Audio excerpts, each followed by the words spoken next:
जब मैं 18 साल का था, when I was in my 18,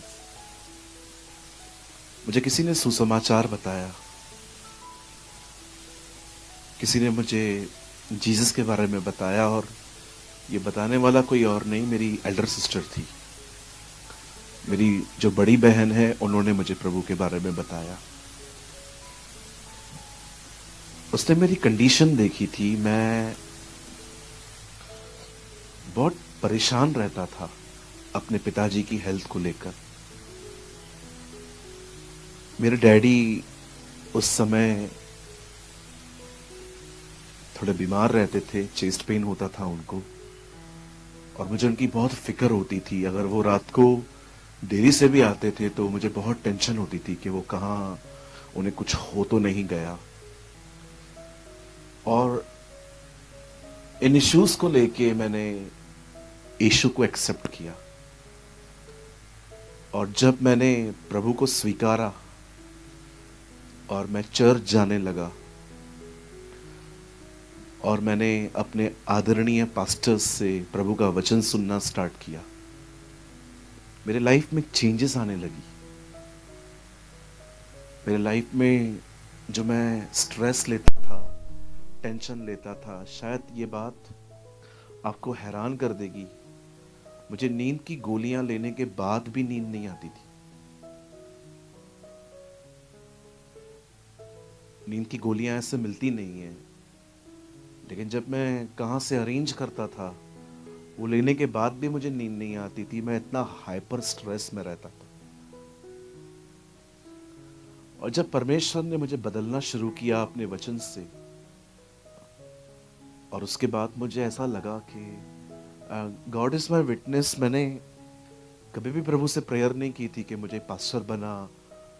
मैं जस्ट अपने चर्च के यंग लोगों के साथ बैठ के बात करता था, और मैं बहुत ज़्यादा इस बर्डन में रहता था कि कोई भी व्यक्ति वो फेस न करे जो मैंने ट्रॉमा उठाया था। क्योंकि मैं एक बात आपको कहना चाहता हूं, mental issues are the worst issues. जो दिमाग के अंदर जो ये इमेजिनेशंस हम करते रहते हैं ना, अगर ये नहीं हुआ, ये नहीं हुआ, ये नहीं हुआ, ये नहीं हुआ, करियर क्या है, शादी कब होगी मेरी, घर कैसे बनेगा, मेरा अब्रॉड का फाइल कब लगेगा, ये जो डाउट्स है ना, ये मारने के लिए काफी होते हैं। और जब मैंने लोगों के साथ बातें करना स्टार्ट की, मेरे चर्च के बहुत सारे यंग लोग मुझसे मिलने लग गए। उन्होंने मुझसे पूछा, यार तू वो जो बातें बता रहा था वो तो हमारे साथ भी होता है। यंग यंग भाई, यंग यंग सिस्टर्स, उनसे मैं मिलता था, बातें करता था। अब मैं आपको कुछ ऐसा बताना चाहता हूं जो शायद आपको थोड़ा सा हैरान कर सकता है। जब मैंने मिनिस्ट्री स्टार्ट की, when I start a small congregation, जब हमने एक फेलोशिप स्टार्ट किया, मैं आज तक ऐसे बहुत सारे केसेस को मैं फेस कर चुका हूँ, या मैं ऐसा कहूँगा कि मैंने ऐसे केसेस देखे हैं जिसमें लोग सोच सोच के अपने आप को उस जगह पे लेके आ जाते हैं जहां पर उन्हें लगता है कि अब उन्हें एक दिमाग के डॉक्टर की जरूरत है। मैं ऐसे लोगों से मिला, जब मैं उनसे बातें कर रहा था तो उन्होंने कहा, पास्टर हम ऐसी गोलियां लेते हैं जिसको लेने के बाद नब्ज काम करना बंद कर देती है। मैं कुछ ऐसे लोगों से मिला जिन्होंने ऐसी ऐसी गोलियां खाई हैं कि उन गोलियों की वजह से अब उनके अंदर ब्रेन जो होता है ना, वो वर्क करना स्टॉप कर देता है, इसलिए वो कुछ फील ही नहीं कर पाते।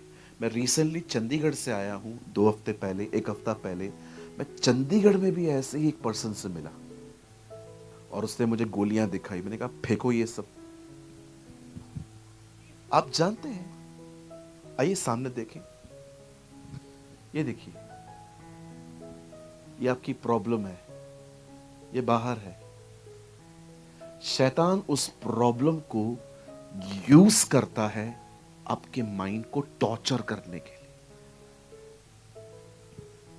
सोचिए, अगर आप एक ऐसी बहन हैं, आपका हस्बैंड शादी से पहले था, अलग था, लेकिन मैरिज के बाद उसके कुछ बिहेवियर सामने आपके आए हैं, उसका कैरेक्टर सामने आया है। अब आपको दिन और रात ये हो सकता है कि डेविल इस चीज को लेके वो आपके माइंड को टॉर्चर कर रहा है। वो हमेशा एक ऑब्जेक्ट ढूंढता है जिसको लेकर वो आपसे बात कर सके। आज अच्छे अच्छे विश्वासी, पुराने पुराने विश्वासी इन दिनों में हैप्पी नहीं है, नॉर्मल लाइफ है, जबकि बाइबल नहीं कहती है कि आपको एक नॉर्मल लाइफ जीने के लिए बुलाया गया है। मेरी बाइबल कहती है रिजॉइस इन द लॉर्ड, प्रभु में आनंदित होने के लिए हम बुलाए गए। You know, listen to me, happiness only depend on happenings. खुशियां जो होती है ना, वो हैपनिंग्स पे डिपेंड होती हैं। कुछ होगा तो हम खुश रहेंगे, अगर कुछ नहीं होगा तो हम दुखी रहेंगे। ये जिंदगी जीने के लिए थोड़ी खुदा ने बुलाया है। ये तो नॉर्मल लोग भी जीते हैं, उनके घर में भी मोबाइल आता है, एयर कंडीशन आती है, फ्रिज आता है, सैलरी आती है, बच्चा आता है, वो खुश रहते हैं। अगर आप और मैं ऐसे हैं तो फिर उनमें और हम में फर्क क्या रहा? आज मैं आप में से हर एक से मैं पूछना चाहता हूं, इन दिनों में आपका जो मेंटल हेल्थ है, जो आप जो मेंटली हैं, आप कैसे हैं? कभी पूछो बाजू वाले को, तू हमेशा हंसता क्यों नहीं है? कैसे हंसेगा? टेंशन ही टेंशन है जिंदगी में, मतलब पकड़ के रखा है ना आपने। अब देखो, कुछ लोगों को, मैं आपको ऑनेस्टली कहता हूं, मैं इतना मूडी पर्सन नहीं हूं, मैं बहुत एक जैसा रहता हूं। आप मुझे इतना नहीं देखेंगे कि मैं ऐसे ही साइड में बैठा हुआ हूँ डीप थिंकिंग में कि क्या होगा। अब प्रभु ने यहाँ से बहुत ऊपर उठाया है मुझे। मैं इतना इतना मूडी पर्सन नहीं हूँ प्रभु के अनुग्रह से, और ना मैं इतना इमोशनल हूँ कि अगर आप मुझे हर्ट करोगे तो मैं सारा दिन बैठ के सोचूंगा, बैठ के मेरे से ऐसा किया। ट्रस्ट मी, अगर आपको आपने मुझे कभी ठेस भी पहुंचाई ना, मैं 1 मिनट के लिए हर्ट हो सकता हूँ, सेकेंड मिनट आप मुझसे मिलने आओ, मैं आपसे मिलने आ जाऊंगा। लेकिन मैं ना ऐसे वो इतना इमोशनली नहीं हूं कि अगर मुझे कोई हर्ट करे तो वो मुझे सालों तक याद रहे। आप कुछ भाई बहनों को देखेंगे, सन 47 की बातें उनको याद रहती है। अगर आप उनसे पूछेंगे ना क्या हुआ, आप लोग बात नहीं करते हो, मैं क्यों करूं? Why should I talk? मैं क्यों बात करूं? क्यों, क्या प्रॉब्लम क्या है? अरे बदतमीज औरत है, अरे बदतमीज है ये भाई, अरे बात करने की तमीज नहीं है, पेट मेरा बाहर है, मोटा मुझे बोलते हैं ये लोग। ऐसी छोटी छोटी चीजें, छोटी छोटी बातें, आप बिलीव करेंगे हमारे चर्च में एक लेडी ने हमारे चर्च को क्यों छोड़ा? जिस कुर्सी पे वो बैठती थी, वो कुर्सी पे कोई और बैठने लगा, और जब भी वो चर्च आती थी और वो देखती थी कि उसकी चेयर पे कोई और बैठा हुआ है, उसने 1-2 बार मुझे कहा, व्हाट इज दिस नॉनसेंस? क्या है ये सब? मैं इधर बैठती हूँ, इधर ही आके क्यों बैठती है वो? मैंने कहा, आंटी 12 बजे चर्च में आते हो, वो 11 बजे आती है, मैं उसको क्या बोलूं? ऐसा नहीं चलता है। एक दिन चर्च छोड़ के चली गई, रास्ते पे मुझे मिली, तूने भी मुझे कभी कॉल नहीं किया था। मैंने कहा करूंगा भी नहीं कभी। अरे गड़बड़ तुम लोगों के अंदर, फोन मैं करूं? मेरे स्वभाव से अगर आपने ठोकर खाई है, फोन क्या, घर पे आ जाऊंगा मैं आपसे माफी मांगने के लिए, माफ कीजिए, आपका बच्चा हूं, क्षमा कर दीजिए। गड़बड़ आपके अंदर है और माफी मैं मांगू? ये तो ऐसा हुआ कि चीज आपको चाहिए, उपवास मैं कर रहा हूं। एक बहन ने आके कहा, पास्टर मुझे प्रभु ने कहा है 40 दिन आप मेरे लिए उपवास करो। मैंने बोला क्या? 40 दिन उपवास करो? चीजें तुझे चाहिए, भूखा मैं मरूं? मैंने कहा, उसने कहा आप करोगे कि नहीं करोगे? मैंने कहा परमेश्वर के साथ मेरा भी संबंध है, उसको बोलो मुझे भी बोले। और आज तक पूछती है प्रभु ने कहा, मैंने कहा कभी भी नहीं। अरे ऐसे होता है क्या? आज हर कोई जांचने लग गया है, उसने हर्ट किया, उसने हर्ट किया, इसने हर्ट किया। आज देखिए बहुत सारी 2-2 बहनें कलीसिया में बात नहीं करती हैं। आज बहुत सारे भाई बहन मैं आपको दिखाऊं एकदम अलग बैठेंगे, एकदम आप उनको बोलोगे उधर बैठो ना, उधर बैठना, क्यों बैठी हो? कितना ईगो है ना, मिक्स नहीं हो पाते ईगो वाले लोग। हालेलुया। आइए पास वाले को कहिए सबसे बात किया करो। हाँ, लेकिन भाई भाइयों से, बहनें बहनों से।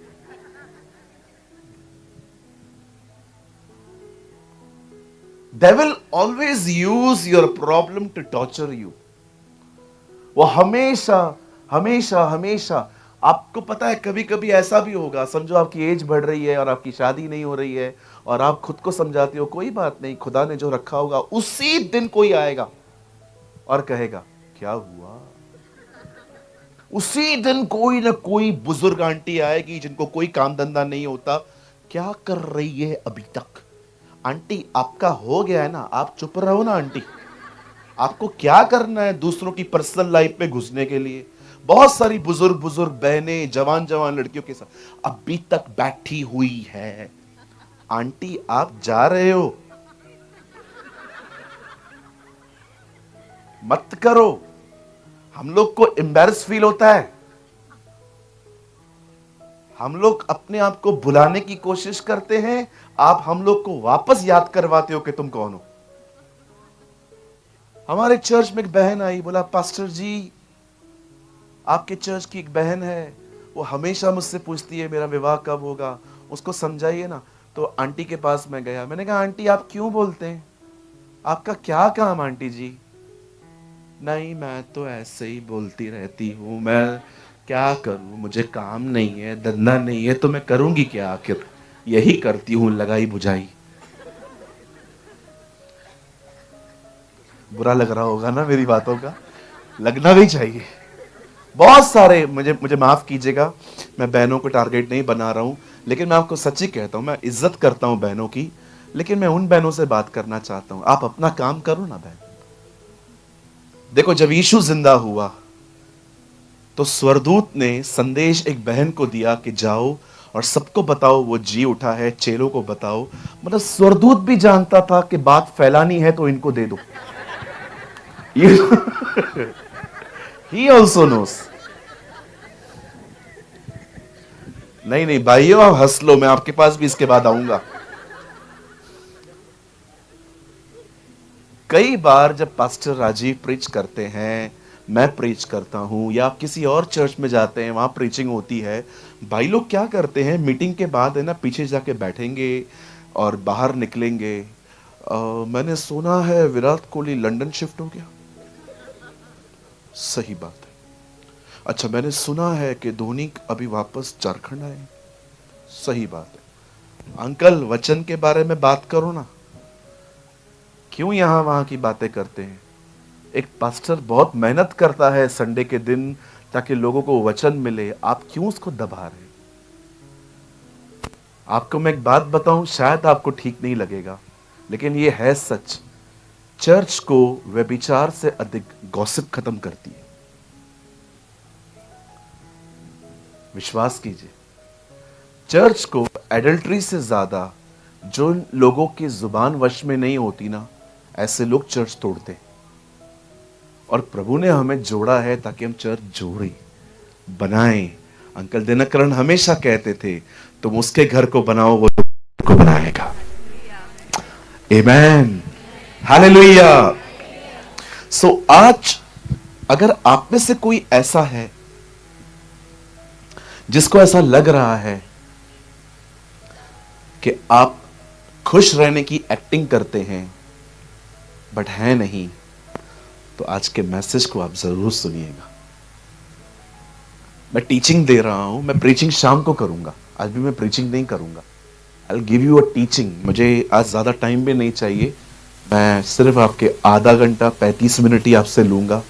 और मैं चाहता हूं कि आज के वचन को आप बड़े ध्यान से सुने कि जो आपका अनसेटल मैटर है, जो वो प्रॉब्लम जो सॉल्व नहीं हुई है, जिसके बारे में आप बहुत सोचते रहते हैं, चाहे वो कुछ भी हो, आपको उसका क्या करना चाहिए। आई नो आपके पास ऑलरेडी विजडम है, आपके पास अच्छी काउंसलिंग है, आपके पास अच्छे पासवान हैं, मैं जानता हूं, लेकिन just I want to remind you, मैं आपको दिखाना और फिर से बताना चाहता हूं कि एक्चुअली हमें क्या करना। ठीक है, आप सब तैयार हैं? पक्का? चलिए, बाइबल लाए हैं? मेरे साथ अपनी बाइबल को खोलें। दानियल की किताब, और हम सब खोलेंगे। ये मेरा एक फेवरेट वर्ड है बाइबल में से, 6 अध्याय का। हम सब खोलेंगे द बुक ऑफ डैनियल। अगर आप हिंदी पढ़ते हैं तो दानियल, इंग्लिश पढ़ते हैं तो बुक ऑफ डैनियल, चैप्टर 6।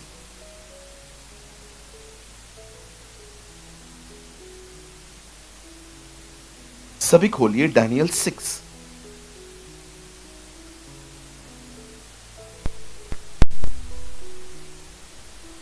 मिला? ढूंढो ढूंढो ढूंढो तो पाओगे, मिलेगा। 6 अध्याय।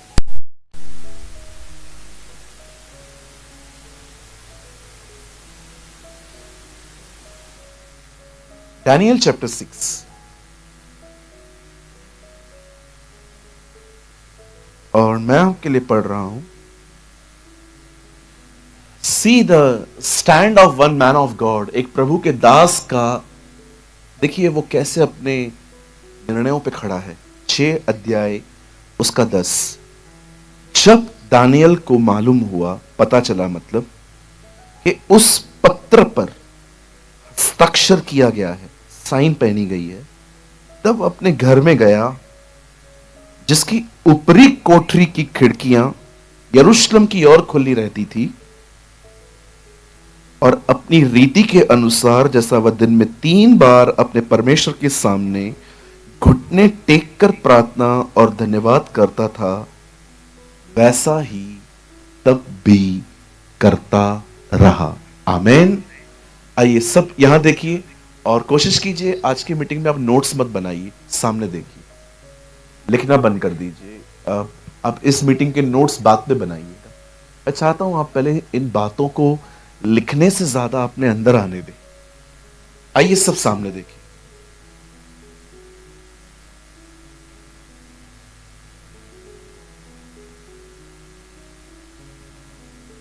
हम यहां देख सकते हैं दानियल एक बहुत ही कठिन समय से गुजर रहा है। He is facing a hard time. Life में बहुत बार हार्ड टाइम आते हैं, कुछ अपनी गलतियों की वजह से, कुछ इसीलिए ताकि जो आप सीधे खड़े हैं आपको झुकाया जा सके। हमेशा कठिन समय 2 वजहों से आते हैं। एक, या आपने कोई ऐसी डिसीजन ली है, गलती की है, आपने कोई ऐसा डिसीजन लिया है जो ठीक नहीं था, उसकी वजह से भी तकलीफ आती है। जैसे कि मैं आपको एक एग्जांपल देता हूं। अगर मैं बहुत कोशिश करता हूं लोन को, लोन जो होता है ना, लोन लेना, मैं बहुत अवॉइड करता हूं इन चीजों को, क्योंकि मैं जानता हूं लोन भरना बहुत कठिन होता है। और ऐसे लोग जिनके पास कोई पक्की नौकरी नहीं होती, ये इतना आसान नहीं होता। लेकिन कभी कभी क्या होता है, आदमी को बैकअप नहीं है और वो लोन ले रहा है, तो उसके बाद अगर वो नौकरी चली जाती है, बहुत कठिनाई होती है। लेकिन कभी कभी हाँ, ये चीजें होती भी हैं, कभी कभी लेना भी पड़ता है। जैसे कि अगर कोई बीमार है और उसके इलाज के लिए पैसे नहीं है तो ठीक है, ये बातें समझ में आ रही हैं। बहुत इमरजेंसी होती है तो हमें लेना चाहिए, अदरवाइज हमें अवॉइड करना चाहिए इन चीजों को। पर कभी कभी क्या होता है, हमारे गलत डिसीजंस जो होते हैं ना, वो हमें बहुत तकलीफ में लेके आते हैं। कभी कभी हम ऐसे लोगों के साथ विवाह कर लेते हैं, ऐसे लोगों के साथ शादी कर लेते हैं जिनकी शक्ल ही खाली अच्छी है। हाँ, आप देखिए आजकल की जनरेशन। हमारे चर्च में एक बहन आई, पास्टर जी मुझे इस लड़के से शादी करनी है। मैंने कहा अच्छा, क्या खूबी है? गाना मस्त गाता है। क्या गाना गाता है? मैंने कहा गाना तो बहुत अच्छे अच्छे लोग भी गाते हैं, मतलब गाना बंद कर देगा तो कल? लोगों के वरदानों से शादियां न करें, लोगों से करें। कितने लोग समझ पा रहे हैं? और कुछ बोलो तो बोलती हैं हमारा वाला अलग है। बिल्कुल अलग है, वो एकदम अलग है। और लड़के भी देखो इन दिनों में, बस थोड़ा लड़की स्माइल दे देगी पागल हो जाते। हाँ, देखिए आजकल लड़कों की भी चॉइस देखिए, कोई कैरेक्टर नहीं देखते, चरित्र का तो दूर दूर तक नहीं है। क्या खाता है लड़का, क्या पीता है, किससे मिलता है, चर्च कितने टाइम से जा रहा है, प्रभु में कितना आगे है, ये बातें मायने नहीं रखती। आजकल मायने क्या रखता है, कमाता कितना है और दिखता कैसे। प्रभु में तो बहन खुद आगे नहीं है तो वहां कहां से होगा बेचारा। चूज कर लेते। आप देखिए कितनी कार्नल आजकल अंडरस्टैंडिंग है क्रिश्चियंस के अंदर। वो कैसे कैसे डिसीजंस ले लेते हैं और उसके बाद 3-4 महीने के बाद उनको लगता है कि बाप रे ये तो गलत निर्णय था। इसीलिए बहुत सारी बातों को करने से पहले दुआएं, उपवास और अपने लीडर्स से मिलना चाहिए। उनसे बात करनी चाहिए कि आप भी मेरे लिए प्रेयर करिए, मुझे बताइए अगर आपको शांति महसूस हो रही है तो। कुछ डिसीजंस लेने से पहले बहुत संयम रखिए, बहुत पेशेंस रखिए। हालेलुया। कठिन समय कभी कभी प्रभु नहीं बेचते, कई बार कठिन समय आते हैं खुद के मूर्खताओं के कारण। लेकिन कभी कभी परमेश्वर अलाउ करता है कि आप कठिन समयों से गुजरें, क्योंकि उसको आपकी लेवल को बढ़ाना भी है। वो चाहता है। याद रखिए, यहां देखिए, जब परमेश्वर को आपके ऊपर मुकुट रखना होगा तो वो सीधा आपको तख्त पे नहीं बिठाएगा, वो आपके सामने गोलियत को लेके आएगा ताकि आप उसके मारने के बाद एक नया लेवल पाएं। कई बार परमेश्वर आपके सामने गोलियत को लेके आएगा ताकि आप उसे मारें और अगले स्तर पर जाएं। कहिए मेरे पीछे, नए नए स्तर, नए शैतान। ये होता है। कुछ कहूं अगर आप नेगेटिवली न ले तो? पक्का नेगेटिव नहीं लेंगे? बाहर जाके बोलेंगे तो नहीं झूठा भविष्यवक्ता है। विश्वास करिए, अगर शैतान आपको परेशान नहीं कर रहा तो शायद ये हो सकता है कि आप उसके साथ ही चल रहे हैं। हाँ, कौन उठाई? आप जानते हैं ये हो सकता है कि अगर आपको शैतान परेशान नहीं कर रहा तो ये हो सकता है कि शायद आप उसके साथ ही चल रहे हैं। जानते हो शैतान किन्हें परेशान करता है? जो पहले उसे परेशान करता है। बिल्कुल सही बात है, सही बात नहीं है, बिल्कुल सही बात है ये। कई बार शैतान किसी को तंग नहीं करता, वो कहता है मेरे को नहीं कर रहा है, मैं क्या को करेगा। हाँ, अगर आप मेरी टेरिटरी में आओगे तो फिर मैं भी आपके आऊंगा। आप बिलीव कीजिए, अगर आपको गलत सपने आते हैं, आपको मेंटली टॉर्चर किया जा रहा है, आपको परेशान करने की कोशिश की जा रही है, विश्वास कीजिए कहां ना कहां आपने खुद रॉकेट छोड़ा है।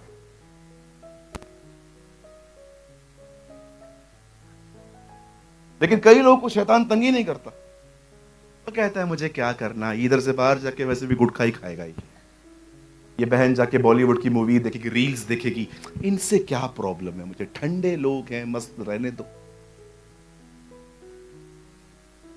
अब सुने बड़े ध्यान से, मैं बात कर रहा हूं एक ऐसे व्यक्ति के लिए जो बहुत कठिन समय से गुजर रहा है। अब सुनिए क्या हुआ। बाइबल कहती है एक व्यक्ति था, उसका नाम था दानियल। आप सभी जानते हैं वो एक गुलाम था। वो हमारी तरह एक आजाद व्यक्ति नहीं था, वो एक गुलाम था। आप जानते हैं नौकर को सैलरी मिलती है, गुलाम को कुछ नहीं मिलता। वो एक गुलाम की तरह था। परंतु परमेश्वर ने उसको गुलामी में भी इतना ज्यादा आशीष दी थी कि वो गुलामी में भी एक अथॉरिटी पर्सन था। वो अधिकार रखने वाला व्यक्ति था। उसके नीचे 120 लोग थे जिनको वो ऑर्डर्स देता था कि ये करो, वो करो, ये करो, वो करो, और सब उसकी बात मानते थे। अब सुनिए, जब परमेश्वर ने उसे ब्लेस करना स्टार्ट किया तो ये तो होना ही था कि लोग उससे जल रहे थे। ये बात याद रखिए, आप बढ़ोगे बुराइयां होंगी, आप बढ़ोगे लोग जलेंगे। कहिए बाजू वाले को, जलेंगे। और देखो वो आपको कुछ नहीं कर सकते, वो सिर्फ आपका नाम खराब करेंगे। जब लोग एक की कामयाबी नहीं रोक पाते हैं ना, तो वो सिर्फ और सिर्फ उसकी बदनामी करते। याद रखिए। और बिल्कुल परेशान मत होइए, बिल्कुल भी डिस्टर्ब मत होइए। जो जल रहा है कृपया उसे और जलाएं। हाँ बिल्कुल। और अगर कोई आपसे जल रहा है, घर जाके जोर से प्रभु को कहिए हालेलुया, क्योंकि कोई तो है जो मुझे देख रहा है। घर वाले तो देखते नहीं है हमें, कोई तो बाहर देख रहा है मुझे, क्योंकि जो आपसे जल रहा है उसने ढूंढ लिया है कि आपके पास वो है जो उसके पास नहीं है। समझ रहे हैं? तो लोग जब भी जलते हैं ना, उनको जलने दो। आपका मैंने जब ऐसा कहा, जो जल रहा है उसको और जलाओ, इसका मतलब ये नहीं है कि आप उसके सामने जाके कुछ करो। नो नो नो, ऐसा नहीं है। मैं ये कह रहा हूं, आप फिक्र मत करो। यूसुफ के भाई उससे जलते थे, केन हाबिल से जलता था, ये लोग दानियल से जलते थे, यहूदी यीशु से जलते थे। हर जनरेशन में जब लोगों ने खुदा ने लोगों को उठाया है, उनकी ऑपोजिशन हुई है। लेकिन आप ध्यान मत दीजिए, अब सुनिए। जब लोग दानियल से जलने लग गए कि हम इतने दिनों से यहां पर रहते हैं, हमें तो कुछ मिला नहीं है, लेकिन ये बाहर से आया हुआ बंदा, वो भी गुलाम, और खुदा ने इसको इतना ब्लेस किया। अब परमेश्वर का वचन कहता है, उन लोगों ने दानियल के खिलाफ सर्च करना स्टार्ट किया, जांचना स्टार्ट किया कि कौन सी चीज है जिसमें हम इसे गिरा सकते, और उन्हें कुछ भी नहीं मिला। Because the Bible says he was walking in the excellent spirit. परमेश्वर का वचन कहता है वो एक उत्तम आत्मा में जिंदगी जीता था। लेकिन एक चीज उन्हें मिल गई, और वो ये थी, वो दूसरे जगहों पर अपने खुदा को मानता था। अब उन्होंने देखा कि इसके फेथ को हम टारगेट बना सकते हैं। अब देखो, एक आदमी को गिराने के लिए इन लोगों ने जो पॉलिटिक्स रची है। राजा के पास गए हैं, राजा को कहते हैं, राजा आज से लेके 1 महीने तक जब भी हम काम पे जाएंगे, हम पहले आपके सामने आएंगे, आपके दरबार के सामने आएंगे, सजदा करेंगे, झुकेंगे, उसके बाद हम आपके सामने झुकने के बाद काम पे जाएंगे। राजा को तो बात अच्छी लगी, पर आप बिलीव कर सकते हो, ये सब कुछ उन्होंने सिर्फ एक आदमी के लिए किया। आप सोचो, जेलसी की स्पिरिट कितनी गंदी है, जलन की आत्मा कितनी गंदी है। लोगों को पता ही नहीं चलता कि वो लोगों को से जल रहे हैं। अच्छा, मुझे एक बात बताइए, आप में से यहां पर कोई है जिसने ये फेस किया है, आपने किसी का कुछ बिगाड़ा भी नहीं है तो भी वो आपसे जलते? कम ऑन, अरे क्या किया है भाई तेरा? हमारे चर्च में एक बहन है, वो ऑफिस में जॉब करती है, कहती है, पास्टर मेरे बाजू में जो लड़की बैठती है सबकी मदद करती है, सबके प्रॉब्लम सॉल्व करती है, एक मुझे ही नहीं करती। बोलती है मुझे आज तक समझ में नहीं आता कि उनका प्रॉब्लम क्या है। बोलती है मैंने लंच खिलाया है उसको, डिनर खिलाया है, मैं उसको कॉफी पे लेके जाती हूं, लेकिन उसका मूड हमेशा मेरे प्रति बदला बदला सा लगता है। मैंने उसको कहा, जलन, जेलसी। अब मैं आपको एग्जाम्पल दिखाता हूं। साहिल इधर आ, वहां देख। कल्पना करिए, ये दाऊद है, मैं शाऊल हूं। टेंशन मत कर, तेरे को दाऊद का है क्या घूर? आइए सब कहिए, दाऊद ने 10,000 मारे, शाऊल ने 1000 मारे। एक्चुअली ये भी झूठ है, दाऊद ने एक ही को मारा था। कुछ लोग है ना, आपको ऐसे चढ़ा देते, 10,000 मारे मैंने। अब देखो, मैं इसको नहीं कह रहा हूं, एक ही तो मारा था, ये 10,000 क्यों बोल रहे हैं? अब देखो, मैं कंपैरिजन कर रहा हूं, लोग इसको देख रहे हैं, सी माय बिहेवियर, लोग इसको देख रहे हैं, मुझे कोई देख ही नहीं रहा है।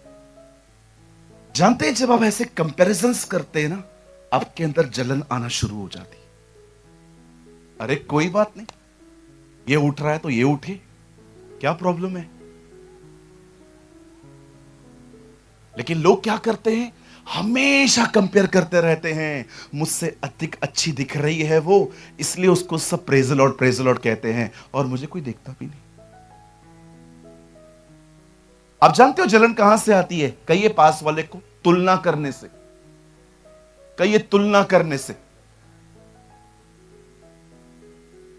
बहुत लोग कंपेयर करते हैं मन ही मन, उनको पता भी नहीं चलता। मैं कुछ खुल के बोल सकता हूं, आप लोग को बुरा तो नहीं लगेगा? नहीं, छोड़ो, नहीं नहीं नहीं, ज्यादा हो जाएगा। मैं ये नहीं कहता भाई नहीं जलते, पर मैंने देखा है बहनें अधिक जलती।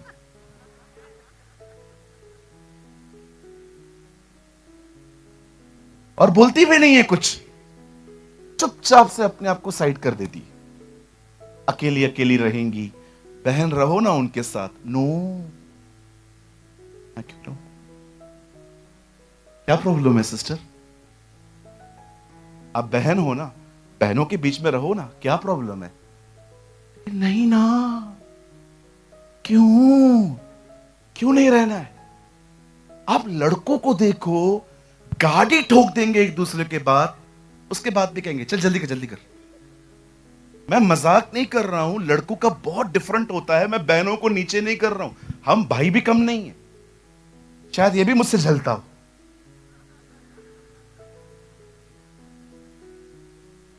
अभी पास्टर राजीव हैं, पास्टर ब्रदर गौतम कुमार है, दोनों वर्शिपर हैं और दोनों अमेजिंग हैं। कल एक साथ खड़े थे वहां पर, मैंने एक फोटो भी निकाली। मैंने कहा वाह, ये मजा है, दो लेजेंड साथ में खड़े।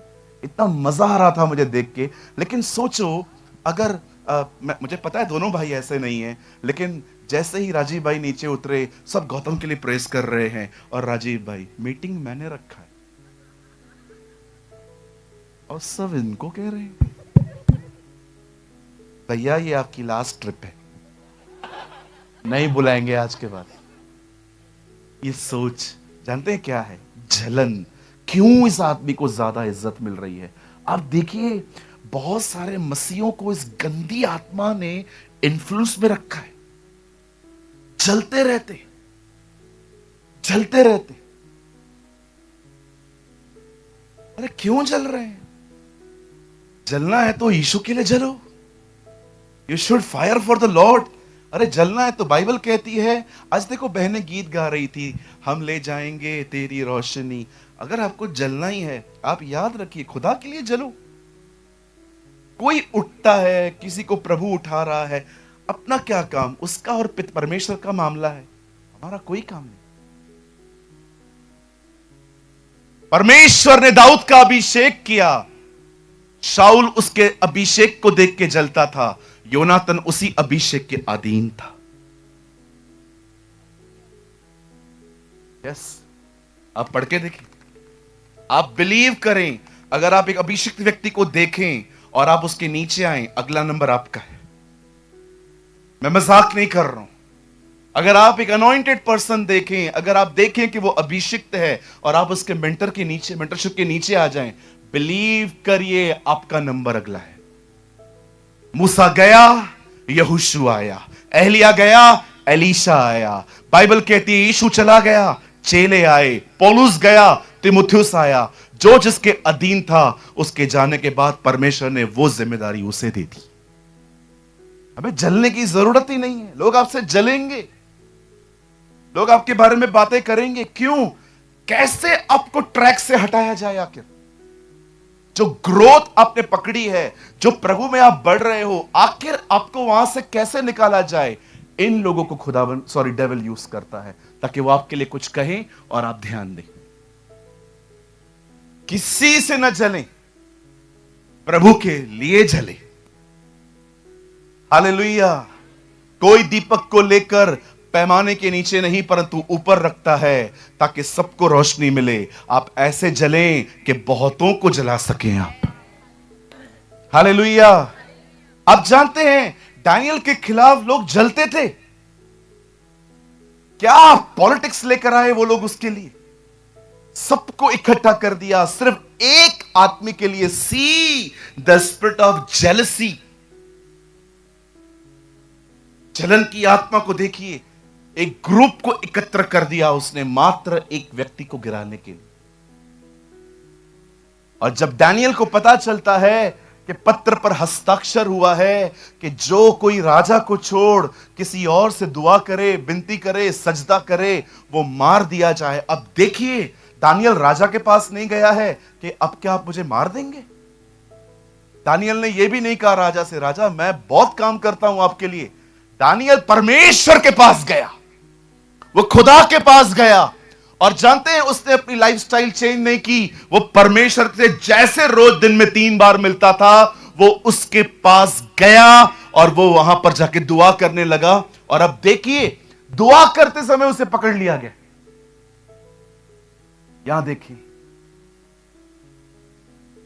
बहुत चीजें सिर्फ एक वजह से आती हैं, ताकि आप जहां खड़े हैं वहां से धक्का मार के आपको हटा दें।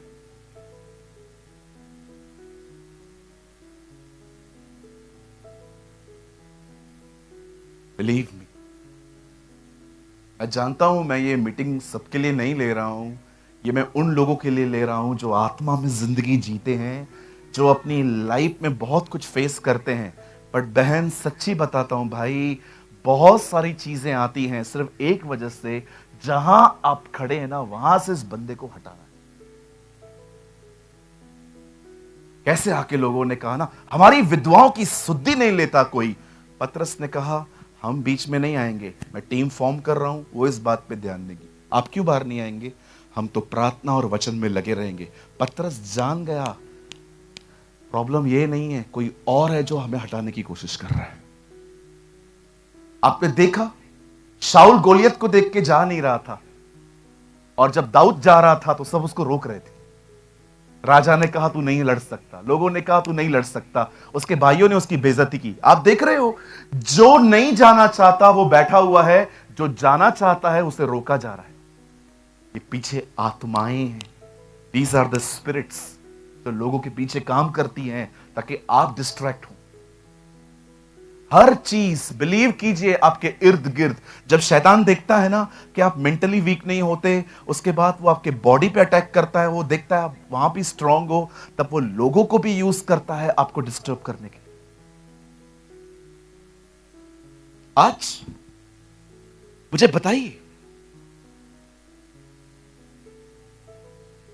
जब दानियल को पता चला कि एक पत्र पर हस्ताक्षर हुआ है कि मुझे राजा के सामने झुकना है, और वो जानता था वो एक यहूदी है, वो जानता है एक यहूदी को हर दिन यरूशलेम की तरफ देख के दुआ करनी है। वो खिड़की यरूशलेम की तरफ खुली रहती थी। भजन संहिता में लिखा है यरूशलेम की शांति के लिए प्रार्थना करो, और बाइबल कहती है वो अपने ऊपरी फ्लोर पे गया और उसे यरूशलेम की तरफ देखा। जैसे बहुत सारे लोग अपने तीर्थ स्थानों की तरफ देख के दुआएं करते हैं और वो प्रेयर्स करते हैं, बाइबल कहती है वो अपनी कोठरी पे गया और उसे यरूशलेम की तरफ खिड़कियां खोली और वो दुआ करने लगा। वो नहीं हटा। आप जानते हैं वहीं पर से पकड़ा गया, और पकड़ने के बाद उसे ले जाया गया, और आप बिलीव करिए उसने एक को भी नहीं कहा यार छोड़ना यार, क्या कर रहा है यार। उसने एक को भी नहीं कहा एक आखिरी मौका दो, उसके बाद मैं कभी नहीं करूंगा। आप बिलीव कीजिए, आज की कॉवर्ड जनरेशन ऐसे ही करती। आज बहुत लोग डरते हैं समाज से, लोगों से। उनको लगता है नहीं नहीं नहीं नहीं नहीं। बहुत सारी जगहों पे लोग अपने अपने अपने इस बिलीव को छुपा के रखते हैं कि वो प्रभु में है, क्योंकि उनको पता है बहुत सारे सवालों का फिर जवाब देना पड़ेगा। दानियल ऐसा नहीं था। बाइबल का सबसे वर्स्ट सिन है लोगों के सामने छुपाना कि आपका विश्वास क्या है। जो मनुष्यों के सामने मुझे मानेंगे, मैं स्वर्गीय पिता के सामने उनको मान लूंगा, और जो मनुष्यों के सामने मेरा इनकार करेंगे, मैं स्वर्गीय पिता के सामने उनका इनकार करूंगा। Don't deny Jesus. यीशु को इनकार मत करिए। पतरस से 3 बार उसके बारे में कहा, मैं तुझे नहीं जानता, नहीं जानता, नहीं जानता। आप जानते हैं जब डैनियल को पकड़ के एक ऐसे खड्डे में फेंका गया जहां पर जाने का रास्ता तो था पर आने का रास्ता नहीं था। अब मैं आपको एक स्टडी बताता हूं, ये मैंने पर्सनली की है। आप जानते हैं बेबीलोन गवर्नमेंट एक ऐसी गवर्नमेंट है जिन्होंने अपने शासन में 1000 शेरों को ट्रेन किया था लोगों से लड़ने के लिए। आपने बहुत बार देखे होंगे, बहुत सारे शेर ऐसे होते हैं पेंटिंग में बने हुए, एकदम मस्त स्वीट स्वीट बैठे रहते हैं। ये वो वाले शेर नहीं थे। आपने देखा होगा कई सारी पेंटिंग्स में हम शेर देखते हैं कि डैनियल जो है वो आराम से बैठा हुआ है और शेर उसको देख रहे हैं जैसे उनको उनसे प्यार हो गया। ये वो वाले शेर नहीं थे। आप पढ़ के देखिए, पर्शियन रीजन में प्रिंस ऑफ पर्सिया ने एक एक एक ऐसे शेरों को ट्रेन किया था जो लोगों को खा जाते थे। आपने देखा उसके बाद जब लोग आए हैं दूसरे, लिखा है उन शेरों ने उनको हड्डियों समेत खाया। आप सोच सकते हो, लेकिन कोई भी शेर जब डैनियल को उन्होंने देखा, कोई उसको टच नहीं कर रहा है, कोई शेर उसको छू नहीं रहा है। अब मुझे बताइए ऐसा क्या हुआ उस खड्डे के अंदर कि सब शेरों ने उसे पहचान लिया। आप जानते हैं,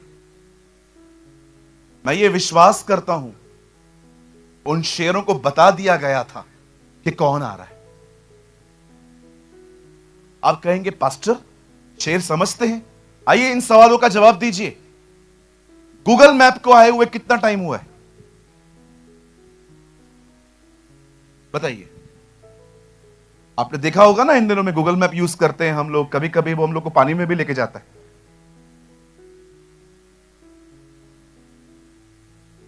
10-15 साल हुए होंगे, उससे ज्यादा तो नहीं हुए होंगे।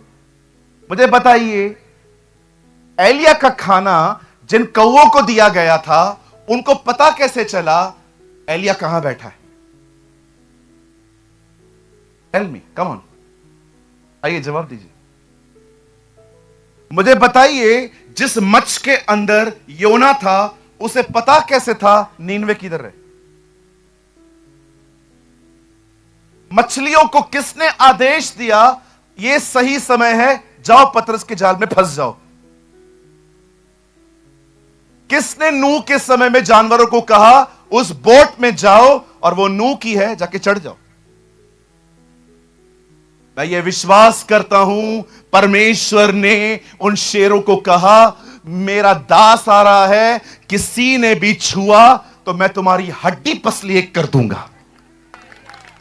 दिस इज अवर गॉड, यह हमारा परमेश्वर है। मैं आप में से हर एक को कहना चाहता हूं, यहां देखिए, अरे अपने अनसेटल मैटर्स को लेके परेशान होना बंद करो, परमेश्वर के साथ चलना शुरू करो, वो रास्ता निकालेगा। हम ओवर थिंकर्स बन गए हैं, हम अधिक सोचते रहते हैं, सोच सोच के खुद को परेशान करते रहते हैं। और आपको पता है आधा हमारा दिमाग किसने खराब किया है? इन छोटे छोटे रील्स ने। जो अब सारा दिन, एक टाइम था जब बाइबल के स्क्रॉल खुलते थे, जिंदगियां बदलती थी। आज स्क्रॉल करते करते फोन में जिंदगियां बर्बाद हो रही हैं। आप जानते हो आज आपके पास एक बाइंडिंग बाइबल है। This is a binding Bible. ये बाइबल एक समय में इतनी बड़ी होती थी कि इसके अलग अलग स्क्रॉल होते थे, लेकिन आप सोचो प्रभु ने इतनी अच्छी लोगों को बुद्धि दी है कि आज ये बाइबल बाइंडिंग होके आई है। आप इसे हाथ में उठाते हो, लेकिन ये कोई टाइम पे बाइंडिंग नहीं होती थी। ये बाइंडिंग नहीं होती थी जी, ये स्क्रॉल में, लकड़ियों में। कभी आप मुंबई आएंगे, मैं आपको स्क्रॉल दिखाऊंगा। मेरे पास स्क्रॉल्स हैं, मेरे पास ऑफिस में कुछ स्क्रॉल्स हैं जो बहुत ही पुराने 14वीं-15वीं सदी में लिखे गए हैं। किसी ने मुझे इजराइल में से भेजे कि आप पढ़िए, इंग्लिश में है वो भी।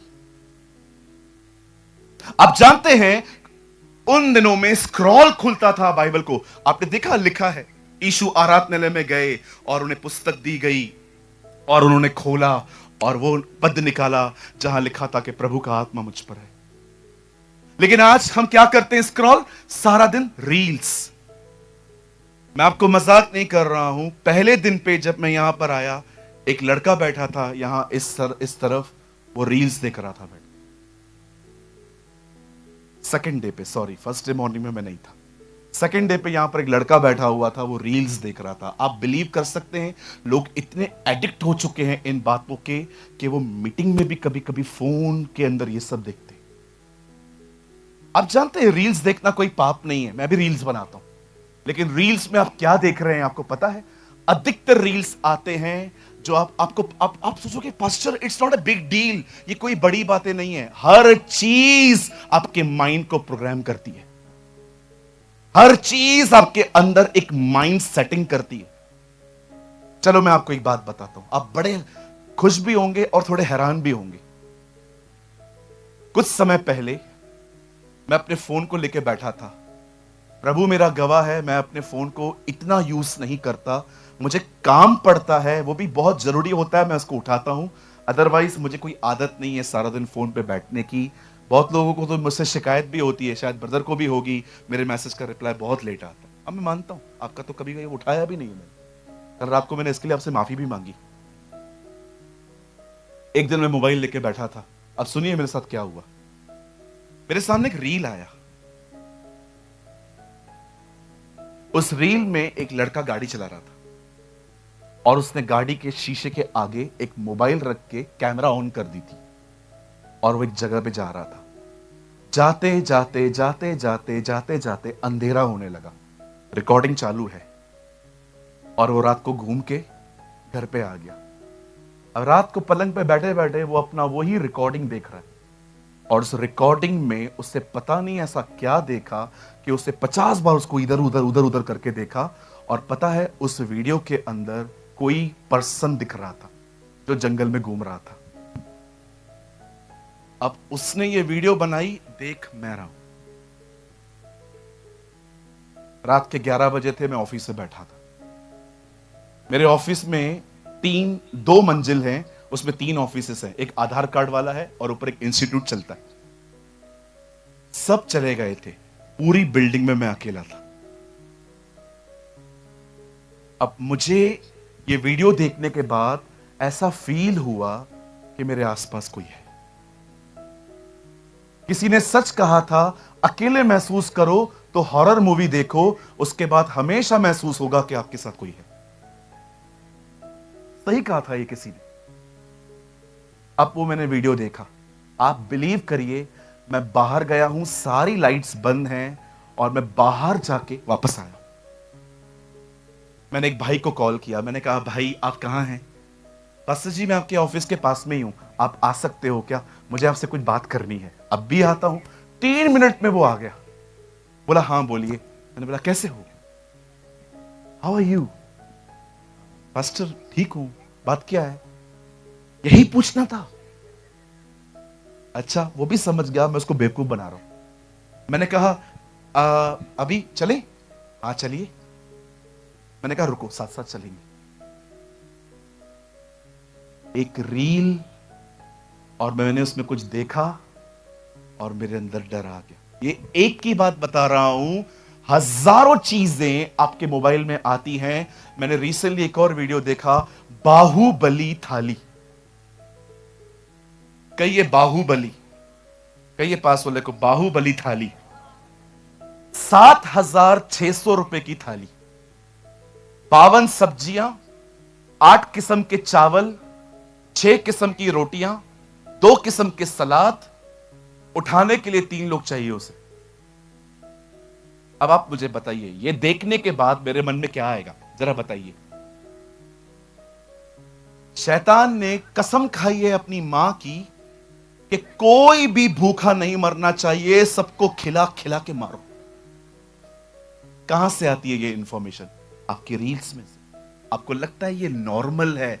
आपको पता है कई सारे लोग देखिए सारा दिन लेके बैठेंगे, कॉमेडी सीन्स देखेंगे, भैंस उसके पीछे भाग रही है, वो उधर भाग रहा है। Brother you are a Christian, आप मसीह हैं, आपको ये बातें सूट नहीं करती।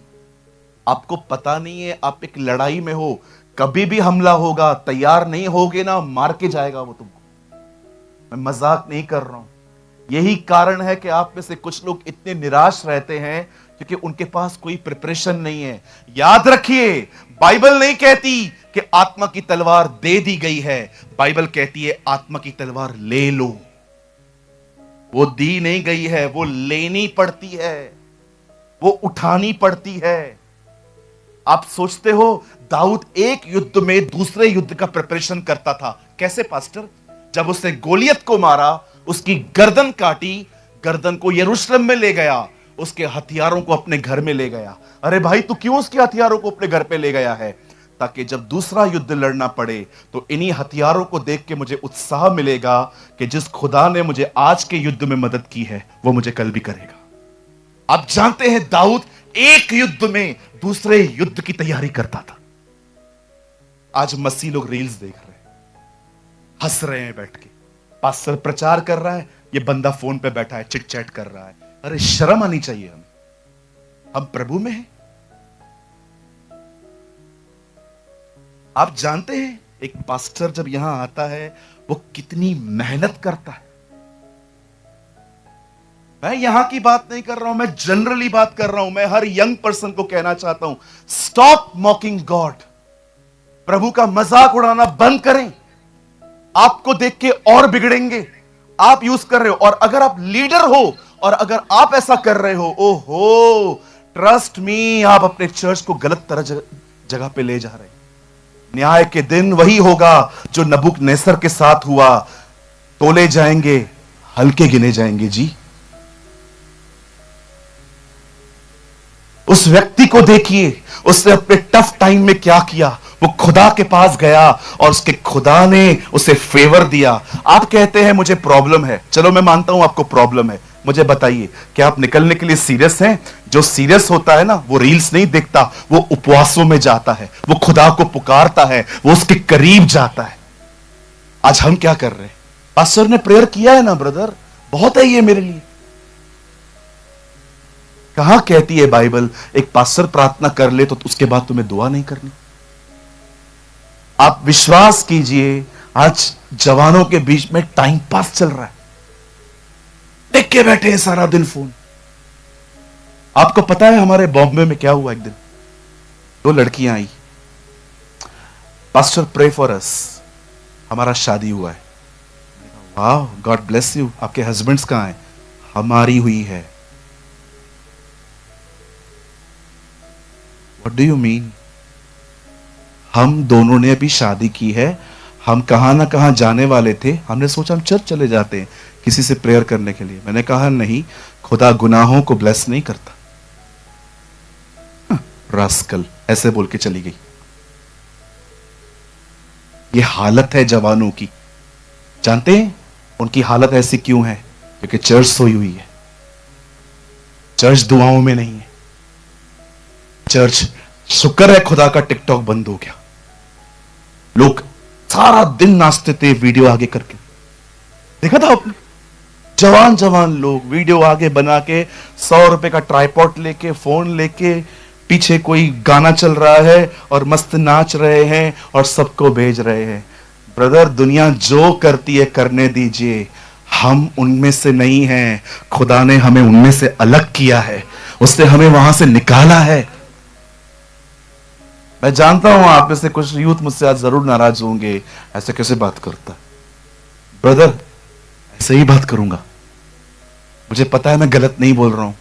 गलत होता ना तो चीजों को बदल देता, टॉपिक को बदल देता, लेकिन पवित्र आत्मा ने कहा तू बोल ये बातें आज। डोंट बी अफ्रेड, डरने की कोई जरूरत नहीं है। क्या आप सीरियस हैं? इस बंदे को देखिए, क्या स्टैंड लिया है उसने। अरे मैं अपनी दिशा बताता हूं, अगर मेरे साथ ऐसा होता ना, मैं राजा के पास जाता और मैं उसको कहता भाई माफ कर दीजिए, दोबारा नहीं होगा। मैं अपने आप को जानता हूं, मेरे अंदर डर आ जाता है। इस व्यक्ति को देखिए, यंग लड़का नहीं है ये कोई। आप बिलीव करिए, दानियल जब सिंहों की मान में जा रहा था वो 89 ईयर्स का था। He was 89 years old। वो 99 साल का था। वही प्रेयर लाइफ। मैंने देखा है बुजुर्गों को घुटने टेकने में तकलीफ होती है, लेकिन वो तब भी घुटने टेक के दुआ करता। See his life. मुझे 5 मिनट दीजिए, उसके बाद मैं आपके लिए प्रार्थना करना चाहूंगा। आज यहां देखिए, आपके सोचने से कुछ भी नहीं बदलने वाला है। कहिए ये बात अपने बाजू वाले को, ऐसे करिए। Nothing will change brother, nothing will change Gautam भाई। कुछ नहीं बदलेगा। ना आपकी सांस बदलने वाली है, ना आंटी आपकी बहू बदलने वाली है। हाँ, क्योंकि इन दोनों का बहुत चलता रहता है। सास सोचती है बहू कब बदलेगी, बहू सोचती है सास कब बदलेगी, और बदलता कोई भी नहीं है। आप बिलीव करिए, आपके सोचने से कुछ नहीं होने वाला है। एक ही चीज होगी, आप दवाइयों पे आओगे। और बहनों, ये देखो, ये है ना, ये क्या बोलते हैं हम इसको, आई सर्कल्स, डार्क सर्कल्स, ये काले हो जाएंगे। फिर आप फेयर एंड लवली लगाओ, आप यहां पर काकड़ी रखो। काकड़ी बोलते हैं ना हम लोग, तो काकड़ी बोलते हैं, आप क्या बोलते हैं? मैं बॉम्बे से हूं, मैं कहां से खीरा बोलूं? हमारे बॉम्बे में खीरा को बोलते हैं काकड़ी। इधर फिर काकड़ी रख दो, सारा दिन बैठे रहो, ऐसे करो, कोई सर्कल नहीं जाएगा। क्योंकि आप परेशान हैं। बहनों ने, बहुत सारी बहनों ने सोच सोच के, अगर आपका विवाह नहीं होता है, कोई भी आके आपको कहता है आपकी शादी क्यों नहीं, अरे बोलो ना उसको, तेरा क्या काम, मैं तो रेडी बैठी हूं, तू करा चल मुझसे। हम लोग क्या करते हैं पता है? हम लोग बाजू में जाके बैठ जाते हैं, क्या है मेरी जिंदगी, रोज रोज एक एक आदमी मुझसे पूछ के जाता है क्या हुआ क्या हुआ क्या हुआ। ये विक्टिम्स की तरह लाइफ जीना बंद कर दीजिए, बी ए विक्टोरियस। आपको पता है भाइयों, जब मेरे पास जॉब नहीं थी और मेरे चाचा, मेरे मामा, मेरे काका, मेरे दोस्त आके मुझसे पूछते थे क्या करते हो, मैं निराश नहीं होता था। मैं सीधा बोलता था काम ढूंढ रहा हूं, काम ढूंढना भी एक काम है। अरे काहे को टेंशन लूं मैं बैठ के इन लोगों का, ये खिलाते हैं क्या मुझे? कोई भी आके अगर मुझे ये भी कहे ना पास्टर आपका पेट बाहर है, बिल्कुल उसे भी घूमने का हक है। कहिए पास वाले को, लोगों की परवाह करना बंद करो। और कुछ लोग तो समझो, पास्टर खड़ा रहेगा ना, इतने जजमेंटल, अगर पास्टर खड़ा रहेगा ना ऐसा, कुछ मस्त फरीसी टाइप के लोग, ऐसा खड़ा रहता है क्या पास्टर? पास्टर ऐसा खड़ा रहता है क्या? निकल से चर्च में नहीं आऊंगा। अब भी निकल, कल की क्यों? आपको क्या करना है, इतना लोगों की जिंदगियों में घुसते हो? हमारा कोई काम नहीं है। कुछ लोग इतने ज्यादा डेलिकेट डार्लिंग्स होते हैं, इतने ज्यादा अंदर से नाजुक होते हैं, मतलब उनके सामने हमें चलना भी उनकी स्टाइल में ही पड़ता है। अरे क्या है ये, बड़े बनो, मैच्योर बनो। बोलो पास वाले को, मैच्योर बन यार थोड़ा। ऐसे कैसे कर दिया, ऐसे कैसे कर दिया? तुझे वचन मिल रहा है भाई, तेरे लिए दुआ हो रही है भाई, तेरे पॉकेट से कोई पैसे तो छीन नहीं रहा है कि तेरे को पैसे ऑफरिंग में डालने हैं।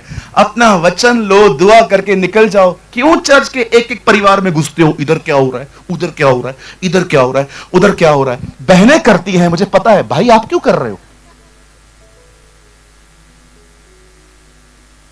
आइए सारे भाई कहिए मेरे पीछे, खाली भाई, यहां कहिए, आज से मैं, ऐसे करिए, दूसरों की जिंदगियों में नहीं ताकूंगा। आइए बहनें अब कहिए, आज के बाद, चर्च के बाद मैं अपना चर्च नहीं लगाऊंगी।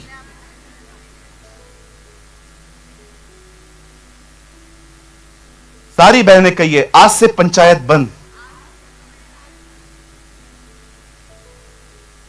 हालेलुया। पास्टर राजीव भी प्रचार कर रहे हैं वहां से, कुछ करिए पास्टर, कोई बात नहीं, आई एम हैप्पी। अरे खुदा के साथ चलो, वो रास्ता निकालेगा हमारे लिए। जहां कोई रास्ता नहीं है, वहां वही तो रास्ता है हमारे लिए। He is a God of hope. मेरे चर्च में एक अंकल हैं, प्रभु का कोटि कोटि धन्यवाद, वो चर्च नहीं आते। Some good boys are very nice. रोज मीटिंग के बाद आके कुछ ना कुछ मुझे बोलते थे, आज तुमने ये ठीक नहीं बोला। मैंने कहा और बहुत कुछ ठीक ठीक बोला है, वो ले लो। आज आपने कपड़े ऐसे क्यों पहने? पास्टर टी शर्ट नहीं पहनता है, बनियान पहन के आऊं? हाँ, बनियान पहन के चर्च में आऊं? कट स्लीव्स वाला, स्लीवलेस शर्ट पहन के आऊं? एक दिन आके बोलते हैं, हमने 1 जनवरी को चर्च में तुरही बजाई थी, प्रभु ने हमें एक सोफार दिया है, तुरही दी है, तुरही भी है सोफार भी है। तो एक भाई को मैंने बुलाया, वो तुरही बजाने में बहुत आगे हैं, उन्होंने बजाया।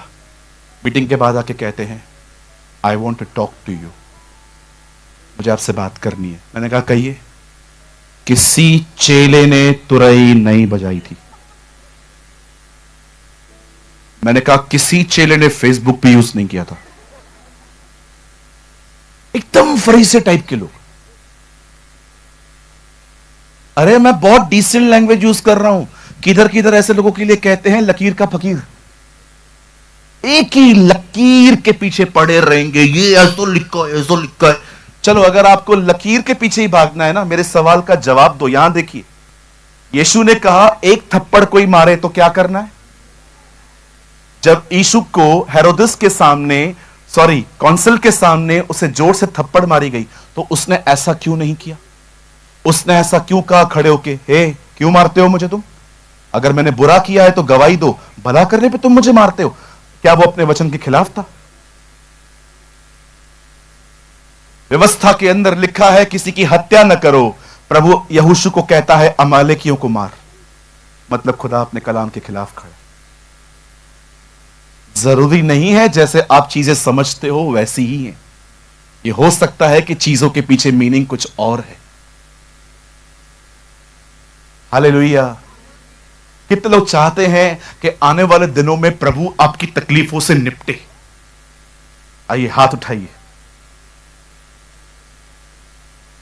कितने लोग चाहते हैं कि आने वाले दिनों में परमेश्वर आपकी प्रॉब्लम से निपटे? चाहते हैं? तो प्रॉब्लम को भूलो, खुदा के साथ चलो। Do it. ये करिए। आपके सोचने से कुछ नहीं होगा मेरी बहन। परमेश्वर को दे दीजिए। मसीह जीवन विश्वास का जीवन है। It's a life of faith. 6 चक्कर मारे उन्होंने, वॉल पे एक क्रैक भी नहीं आया, फिर भी वो मार रहे थे। 7वें चक्कर में दीवारें गिर गई। तब भी खुदा के साथ जले, जब कुछ भी ठीक होते हुए न देखे। झटके में वो कुछ करने वाला है। अब जानते हैं, 6 चक्कर मारने पर भी दीवार पे एक सिंगल दरार नहीं आई थी, एक सिंगल क्रैक नहीं आया था, फिर भी वो घूम रहे थे। लेकिन जब 7वीं बार उन्होंने कहा जय जयकार, प्रभु का धन्यवाद करो क्योंकि वो भला है और उसकी करुणा सदा की है, बाइबल कहती है दीवार गिर गई। यही होता है उन लोगों के साथ जो देखते हैं कुछ भी ठीक नहीं है, फिर भी खुदा के साथ चलते रहते हैं, प्रार्थना करते रहते हैं, दौड़ते रहते हैं। आपके साथ भी यही होगा। झटके में वो आपकी जिंदगी से निकल के कुछ करके चला जाएगा, आपको पता भी नहीं चलेगा। That is our God. यह हमारा परमेश्वर है। मैं नहीं जानता हूं मैं ये किसके लिए कह रहा हूं, लेकिन ये मेरा एक कोट है। ये मैंने बहुत बार लोगों से शेयर किया है। मैं ये शेयर करके आपको खड़ा कर दूंगा। यहां देखिए,